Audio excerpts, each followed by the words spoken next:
어떠세요, 분위기? 일단 저는 어두워요. 주변이. 저 오늘 처음 시즌2 맞이해서 댓글 읽기 한번 해볼까 하는데 그동안 댓글 안 읽었으니까 엄청 많을 것 같은데 그냥 최근 거부터 쭉 읽어 나가다가 이야기할 만한 게 있으면 이야기하고 되는 만큼 해봅시다. 우리 박김 푸스가 그래도 시선 집중된다고 하시고 평가 괜찮으신데요. 프로필 사진 대박입니다. 누구의 아이디어인가요? 했는데 나피디아의 아이디어입니다. 프로 불편 러브는 좀 무서운 것 같다고 하시고. 저희 어머니도 좀 무섭다고 무서웠다고. 네, 네. 바꾸라고 하더라고요. 좀 무섭긴 하네요. 그죠? 제가 또 눈이 무표정으로 있으면 또 약간 무섭잖아요. 리니지 마스터님이 예전에 우리 특전사 이라크 파병 거기 썰에 저는 서해 부대 1진 야공 2중대 다녀왔어요. 가장 더울 때와 제가 2진이었거든요. 2진이고 이분이 1진으로 갔으면 진짜 더울 때죠. 왜냐면 제가 그때 파병을 6개월 단위로 갔으니까 저희가 그 가을에서 겨울 동안 있었으니까 이분들은 사막에서 여름에 지냈으니까 얼마나 더웠겠어요. 그리고 1진이니까 아무것도 없어 가가지고 거기 맨바닥에서 그 다 공사하고 설치했던 진짜 고생 제일 많이 했던 일진. 젊은 시절 박사님 사진을 봤는데 지금이 더 매력이 있습니다 하셨네요. 감사합니다. 어렸을 때 박사님은 누구를 좀 선망했나요? 뭔가 아주 어렸을 때는 노주현 이런 분들. 좀 얼굴 크고. 그 시절은 또 그랬다고. 예, 예. 얼굴 크고 힘세면 김보성. 그래도 김보성을 하셨어요. 죄송합니다. 팬입니다. 이번에 보내드린 마카롱이 잘 받았다고 댓글을 남겨주셔서 감사하고 그 마카롱이 제가 아주 좋아하는 마카롱입니다. 박사님의 인생 2막을 응원합니다. 인생이 2막 맞죠? 그죠? 제가 뭐 몇 살까지 살지는 모르겠지만 장수하셔야 되지 않을까요? 제가 70살 때 박사님 누워있는 거 ASMR 찍는 숨차하는 거? 네네. 고맙다고 해야 되나? 우리 나피디의 영상 편집 칭찬이 아주 많네요. 사실 모든 영상은 인물이 다 하는 거라고. 평소와 다른 이야기를. 우리 뛰는 거 영상이 퀄리티가 좋다는 게 많네요. 선생님 요즘 회춘 프로젝트 하시고 계시잖아요. 그게 그런 뜻이었습니까? 잘 순항 중이신가요? 아직은 이렇게 올라오지 못했어요. 바닥에서 계속 끼고 있어요. 그래도 계속 할 생각입니다. 마스크 벗고 뛰셔도 되지 않나요? 마스크 때문에 숨 차서 더 힘들 듯. 제가 겨울에 뛸 때 좀 느낌이 시원한 정도면 마스크를 빼고 뛰고 공기가 너무 차갑다 그런 마스크를 하고 뛰어요. 그날 보면은 좀 마스크 종류가 다릅니다. 뛸 때 하는 마스크는 조금 느슨하게 해가지고 공기가 크게 방해 안 되게. 근데 따뜻한 공기가 좀 머물 수 있게. 그래서 예전에 우리 이비인후과 명의 최윤석 원장님 오셨을 때 너무 차가운 공기가 이렇게 들어가도 코에 안 좋다고 해서 호흡에는 크게 문제가 안 될 정도로 약간 앞에 이렇게 공기층을 만들어주는 목적으로 이렇게 하고 있대요. 운동 왠지 자극되네요. 응원합니다 하셨는데 자극받으시라고 제가 이걸 보여드리는 겁니다. 저는 젊었을 때 운동을 정말 사랑했던 사람이거든요. 뛰는 것도 좋아하고 사이클도 좋아하고 운동을 또 많이 하기도 했고 근데 한 40대 초중반부터 지금까지 거의 한 10년 동안 운동을 거의 안 하다시피 하고 체력이 완전히 망가졌다. 체력이 바닥 상태다라고 느끼는 상태에서 다시 시작하는 모습을 여러분들과 공유하면서 여러분들도 운동에 대해서 좀 자극을 받으셨으면 좋겠다 이런 이제 의미인 거죠. 그쵸. 근데 촬영할 때만 뛰셔가지고. 아니 뛰었어. 뛰셨어요. 운이 좋은 나님 가장 최근에 달린 댓글인데 운동이 중요하다고 생각을 하면서도 시간이 아깝다는 생각을 하곤 했어요. 박사님 운동 영상을 보면서 반성 중입니다. 운동을 시간 아깝다고 생각하면 안 되죠. 근력 운동도 중요하고 심폐 운동도 유산소 운동도 중요하고 젊을 때는 운동을 하면은 체력이 늘었다가 그게 빠지는 속도가 굉장히 천천히 빠지는데 나이가 들수록 느는 건 느더라도 이 빠지는 속도가 굉장히 빨라요. 그래서 꾸준한 운동이 중요하다. 운동은 관에 들어가기 전날까지 해야 합니다. 진짜 맞습니다. 운동을 열심히 하신 분하고 안 하신 분하고 삶의 질이 정말 다릅니다. 제 질문인데 그럼 박사님은 아침 일찍 러닝을 하실 때도 있고 가끔 저희 새벽에도 하는데 양치를 하고 나오시나요? 네. 오, 하고 나오세요. 나피드 안 해? 아니. 근데 이게 귀찮다 보니까 러닝 할 때는 아, 그냥 나와서 하는 사람들이 또 있잖아요. 아니, 저는 일어나자마자 제일 먼저 하는 게 양치. 제 기분을 상쾌하게 만드니까. 양치하고 네. 식사하세요? 네, 아, 진짜요? 그럼 또 양치를 또 또 하죠. 아, 그러니까 새끼 식사하고 양치, 자기 전에 양치, 하루에 5번. 그냥 저는 양치를 좋아해요. 허벅지 힘을 꽉꽉 주면서 이렇게 댓글 다시는데 이게 정말 중요하거든요. 일단 러닝만 놓고 따지면 러닝을 할 때 무릎의 충격과 이 체중이 순간 체중 부하가 엄청 되거든요.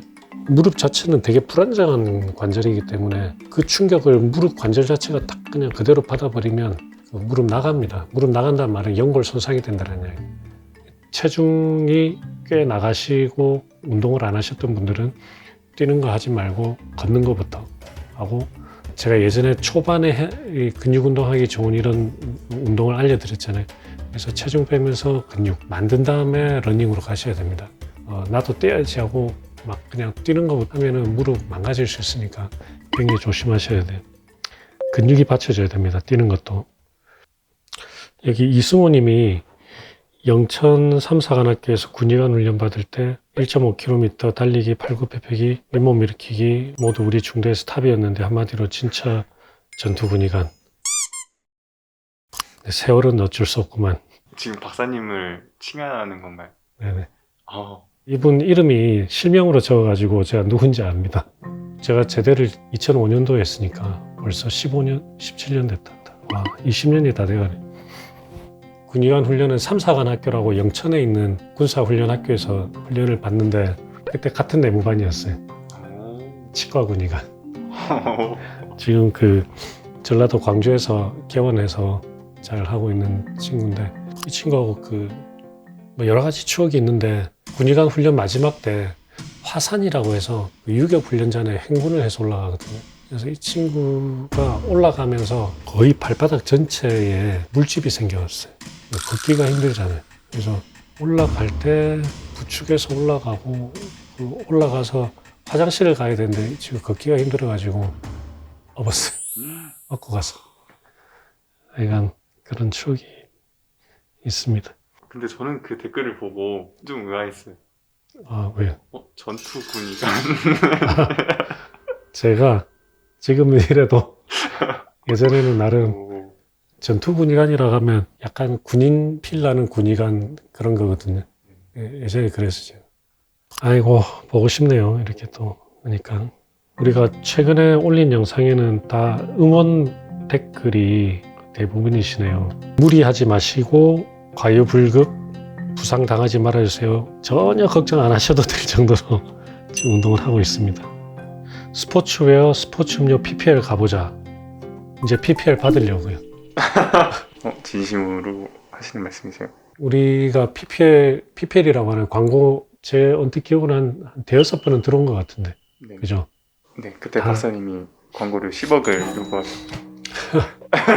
아니, 우리 가치가 그 정도니까 그 정도 하려면은 해라. 근데 PPL을 받으려고 하는 이유가 어차피 우리가 기부를 하니까 기부 많이 하면 좋다. 이런 컨셉으로. 그럼 올해 목표. 올해 목표? 우리가 첫 해에 우리 순수 유튜브 수익이 그때 한 1,300 정도 됐었죠. 그래서 3천만 원을 기부를 했고, 올해는 유튜브 수익이 한 500만 원 정도 됐나요? 그래서 1,000만 원을 기부를 했고, 올해 목표는 아마 유튜브 자체 수익은 왠지 느낌이 줄 것 같은 느낌. 그래서 PPL로 목표 5천만 원. 어때? 네, 가능할 것 같습니다. 그래? 네, 한 10번에서 20번 정도 하면 됩니다. PPL을? 그렇게 싸요? 박사님 진짜 성격 좋으시다. 낙간족 PD 다 받아주시. 성격 좋으시다는 소리. 나 PD는 인정을 안 한다 이 말이죠. 네, 아니.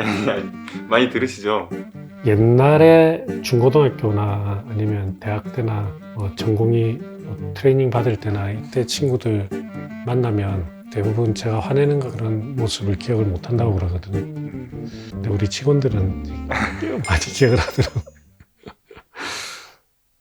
21학번님 간호학과 학생이신 것 같고 마카롱 당첨되셨다고 축하드립니다.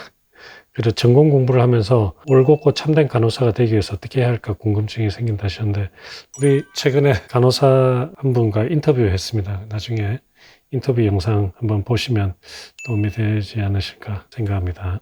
꼼떼님 맞죠? 발목 골육종으로 관절 포함해서 광범위 제거 후 고정하는 수술을 받으셨고 발목 ROM이라고 하면 이제 Range of Motion, 그래서 발목이 이게 움직이면 안 된다는 거예요. 아마 그쪽에 종양을 제거를 하고 발목을 그냥 딱 통으로 굳히신 것 같은데 안 되는 경우 정상 보행을 위해 근력을 단련할 수 있는 방법이 없을까요 하셨는데 우리 발목 관절이 굳어 있어도 보행은 어느 정도 할 수 있어요. 어느 정도 정상 보행은. 근데 우리가 활동하는 데 필요한 운동 범위가 있을 거 아닙니까? 근데 발목 관절에서 못 움직이는 거를 그 주변 관절이, 발등 관절이 그걸 보상을 해서 움직임이 일어나기 때문에 원래는 발등 관절에서 자기가 움직여야 될 범위보다 더 많은 범위의 운동을 해야 되거든요. 그래서 지금은 이제 젊으시니까 그런 것들이 좀 보상을 해주면서 지나지만 나이가 들면서 주변 관절에 또 관절염이 생기면 통증이 올 수가 있기 때문에 약간 활동의 목표치를 조금 낮추시는 게 좋아요. 엉덩이, 힙 근육부터 허벅지 근육, 종아리 근육 골고루 발달을 시키는 게 중요하고 전체적으로 발목을 좀 많이 올려야 되는 이런 활동은 좀 줄이는 게 좋다. 이 정도로 말씀을 드리겠습니다. 선생님, 대퇴부 골절로 철심 박는 수술을 했는데 무릎은 안 다쳤거든요. 그런데 근육에 힘이 없어서 백리가 발생할 수도 있나요? 하셨는데 이거는 근육에 힘이 없어서 백리가 발생한다기보다는 발생할 수 있는 여러 가지 상황들은 있는데 여기서 설명드리기는 조금 어려울 것 같고 한번 근처 정형외과 가서 한번 확인을 해보시는 게 좋을 것 같아요. 해물말미잘님, 이제 막 인턴 벗어납니다. OS 스크럽 쓰는데 교수님께서 이 근육은 잘라도 돼. 프로네이션, 스피네이션 기능을 할 수 있는 다른 대체 근육이 있으니까 이 두 근육 이름 뭐지 하실 때 해부학의 중요성을 다시금 깨달았습니다. 이제 수술 관련된 일을 하려면 얼마나 해부학을 정확하게 자세히 아느냐가 굉장히 수술의 퀄리티를 결정하는 하나의 요소죠. 니티네일 소식 궁금해요. 3일차. 그분 1일차, 2일차도 있었습니다. 아, 그래? 네. 니티네일은 우리 연부님들은 대부분 모르는 이야기이긴 하실 텐데 그 2월인가 3월인가 저하고 그 독일의 피터 선생님하고 터키의 메틴 쿠츠카야 선생님하고 세 명이서 그 랭스닝 네일, 연장하는 네일에 대해서 이야기하는 그 시간이 있을 거예요. 근데 이게 나와도 검증이 돼야 되거든요. 이 제품이 개발되는 컨셉이 실제로 어떻게 결과로 나올지는 알 수가 없는 거거든요. 이런 거예요. 지금 프리사이스 같은 경우에 특히 이제 허벅지 연장할 때 외고정 장치로 연장을 하던 방식에서 지금 외고정 없이 허벅지를 연장하는 이 갭은 엄청나게 크거든요. 허벅지 연장을 외고정을 쓰냐 안 써도 되냐의 차이는 예전에 그 영화에 그런 대사 있잖아요. 이승과 저승의 차이라고 하는 그 정도로 큰 차이예요. 그러니까 프리사이스 나오기 전에는 이렇게 안정되게 그 허벅지를 늘리는 기구가 없었던 거죠. 그렇기 때문에 뭐라도 나오면은 적극적으로 시도를 했죠. 예전에 독일의 피폰이라는 거 나왔을 때도 의사들이 이걸로 하면은 외고정을 안 쓰고도 할 수 있을까 해서 적극적으로 사용을 했고 프리사이스도 마찬가지로 했는데 이제 프리사이스가 이제 워낙 결과가 압도적으로 좋으니까 뭐 피폰이니 아이스케이팅이 이제 다 없어진 이제 시장에서 거의 죽은 거죠. 그런데 니티네일은 좀 입장이 다른 거죠. 물론 이거 제가 초기 개발할 때 저도 인볼브가 됐기 때문에 저도 애정을 가지고 있는 제품이긴 하지만 니티네일이라고 하는 거는 이미 지금 프리사이즈가 딱 그 안정된 제품이 있기 때문에 얘는 우리가 막 적극적으로 달려들 요인이 적다라는 이야기. 무슨 말인지 알겠죠? 그러니까 새로운 제품은 늘상 그런 이제 과정을 거치게 되는 거거든요. 물론 니티네일이 나오면 장단점들을 잘 분석을 해가지고 우리가 사용을 하겠지만 좀 더 저는 보수적으로 갈 것 같아요. 보수적으로. 네. 제가 이동원 박사님 영상을 보고 키 수술을 집도하는 정형외과 전문의를 꿈꾸게 되었습니다. 지금 학생인데 박사님 덕분에 키 수술에 대한 관심으로부터 의술이라는 더 높은 차원을 바라보게 됐습니다. 키 수술을 통해 많은 분들께 새로운 가능성을 열어주셔서 감사합니다. 올해도 성공적으로 입시를 치러 한국을 키 수술 강국으로 만드는 데 기여하고 싶습니다. 마카롱 받으시려고 이렇게 적으신 건가요? 키 수술 강국. 저도 키 수술도 하고 이 난치성 질환들도 하고 하면서 여러 가지 느끼는 점들이 많은데 보통 정형외과 되게 보수적이기 때문에 키 수술하면 약간 터부시하는 그런 것도 있거든요.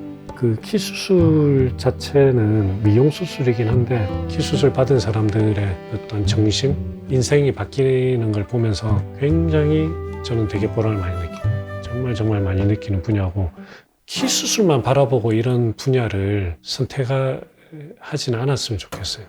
저는 키 수술하고 난치성 질환하고 막 이렇게 하면서 보람된 수술이다라고 느끼긴 한데 이 분야를 어떤 생각을 하고 목표로 하시는 분들이 키 수술 하나만 딱 보고 저거 돈 되는 수술인 것 같은데 이런 걸로 이 분야를 선택하지 않으셨으면 좋겠어요. 왜냐하면 그런 정신도 저는 별로고 그렇게 이제 의사가 되면 키 수술도 제대로 못해요. 키 수술 하나를 하려면 이 하나를 제대로 하려면 그 외에 다른 모든 걸 다 잘해야 돼요. 난치성 질환에 관한 이런 것들을 잘하고 변형 교정도 잘하고 한마디로 말하면 뭐라고 표현해야 되죠? 등산로로 치면 키 수술은 일반인 승객을 딱 정해진 등산로를 따라가지고 안전하게 가이드를 해서 모든 것을 완벽하게 하는 그런 과정이라고 보면 돼요. 근데 날씨가 좋은 날만 있는 게 아니거든요. 나의 의사와 관계없이 비도 오고 구름도 끼고 안개도 끼고 그런단 말이에요. 날씨 좋은 날 정해진 등산로만 딱 하는 그것만 보고 그 트레이닝만 하고 이 수술을 하게 되면 그게 조금만 등산로가 바뀌거나 하면은 이거를 해결을 못해서 환자한테 정말 심각한 피해를 주게 되거든요. 며칠 전에도 오셨어요. 제 진료실에서 누가 계속 큰 소리로 울고 해가지고 다른 분들이 혹시 제 환자인가 싶었을 수도 있는데 우리가 수술이 많이 밀리다 보니까 이제 다른 데를 가셔가지고 했는데 정말 퀄리티가 낮은 수술을 받으신 거예요. 그래서 지금 자기가 걷게만 해달라고 그렇게 와가지고 울고 가셨는데 그런 거 보면 정말 화도 나고 저도 속상하고 그러죠. 외국 환자도 마찬가지예요. 일본 환자분들 터키 이런 데 가서 터키에 이번에 같이 제가 토크한다는 매틴 같이 그런 탑 클래스 서전이 있는데 이상한 데 가가지고 맨날 무슨 이상한 합병증 해서 우리한테 이메일 보내서 이거 어떻게 해야 되냐고 이렇게 하는데 참 답답합니다. 그런 거 보면. 그리고 얼마 전에 의사 커뮤니티에 이런 키 수술이 있고 거기에 우리 병원이 제일 유명한데 그 밑에 이제 댓글로 내가 정형외과 의사인데 저런 거 절대 하면 안 되고 나도 저런 수술 많이 해봤지만 저런 거 믿지 마라 이런 게 많이 달렸다고 그러더라고요. 그런 이야기를 들으면 의사들의 커뮤니티도 그 정도인데 일반 사람들은 어떻겠냐는 그런 생각이 들더라고요. 그만큼 우리 분야, 이쪽 분야, 특히 사지 연장, 변형 교정 이 분야에 국한해서는 제가 하는 세계와 다른 이 세계는 다른 세상이라고 보시면 돼요. 저 표현이 좀 그렇긴 한데 다른 세상입니다. 예전에 우리 채널에도 그런 거 한번 달렸었잖아요. 정형외과 교수님이라고 본인이 그래서 이런 수술을 이렇게 유튜브로 이야기하면 거의 저를 쓰레기 취급을 하시면서 댓글을 다셨더라고요. 그러니까 그런 정형외과 교수조차도 제가 하는 이 정도 수준의 수술을 직접 보지 않으면 그런 이야기를 하는 거예요. 우리 분야를 꿈꾸는 분들이 그냥 키 수술 하나만 딱 보고 그렇게 안 했으면 좋겠더라고요. 최소 난치성 질환을 좀 치료할 수 있는 분들이라면 소화? 우리 분야를 하려면 일단 소화정형외부터 시작해야죠. 그리고 무릎도 하셨고 소화도 해야 되고 그 다음에 외상도 하면 좋아요. 저는 외상을 펠로우를 하고 이렇게 트레이닝을 받진 않았지만 주니어 스텝 시절에 외상을 정말 경험을 많이 하다 보니까 그런 것도 도움이 많이 됐던 것 같아요. 그러니까 젊을 때는 여러 분야를 하는 게 나중에는 내가 어떤 한 분야를 딱 선택했을 때 도움이 많이 돼요. 내가 어깨를 하고 싶다 그래가지고 젊을 때부터 어깨만 계속 한다 그러면 그 사람의 의사로서의 시야는 정말 좁아요. 근데 소아정형외과 같은 경우에는 어떤 분야를 하든지 간에 큰 자산이 되죠. 예, 우리 몸 전체를 이해하는 데 있어서. 요즘 워낙 소아정형외과 하는 사람들이 없어서 요즘 소아과도 줄어들잖아요. 환자가 줄어드니까 의사도 줄어들고 또 소아과가 워낙에 의사로서의 환경이 안 좋다 보니까 요즘 난리죠. 소아정형외과도 정형외과 안에서는 비슷해요. 안 해요. 안 하는데 정말 그 큰 기본이 되는 분과입니다. 그래서 정형외과 하시는 분들은 소아정형외과 적극 추천. 네. 그래서 어쨌든 결론은 뭐 의학뿐만 아니고 어떤 분야든 내가 이걸 목표로 한다 그러면 너무 어릴 때부터 요거 관련된 것만 하지 마시고 다른 거 좀 두루두루 하면서 이렇게 주변을 훑으면서 경험을 많이 하고 이쪽으로 가는 게 더 좋지 않나라는 생각을 해요. 이렇게 월마다 한 번씩 주시면 어떨까? 댓글 읽기 좋은 것 같아요. 제가 우리 그 연구조직님들하고 소통할 수 있는 하나의 통로니까 가능한 한 자주 댓글 읽기를 하도록 하겠습니다. 이제 2023년 첫 댓글 읽기를 하면서 달아주신 댓글 한번 쭉 읽어봤는데 달아주신 댓글에 비해서 너무 작은 양을 읽은 것 같다는 생각이 들고 어쨌든 정말 응원의 댓글 많이 주셔서 정말 감사드린다는 말씀 드리고 앞으로도 여러분들 응원 댓글뿐만 아니라 궁금하신 거 이런 거 있으면 댓글로 달아주시면 저희가 좀 자주 댓글 읽기를 하면서 여러분과 소통하는 시간을 갖도록 하겠습니다.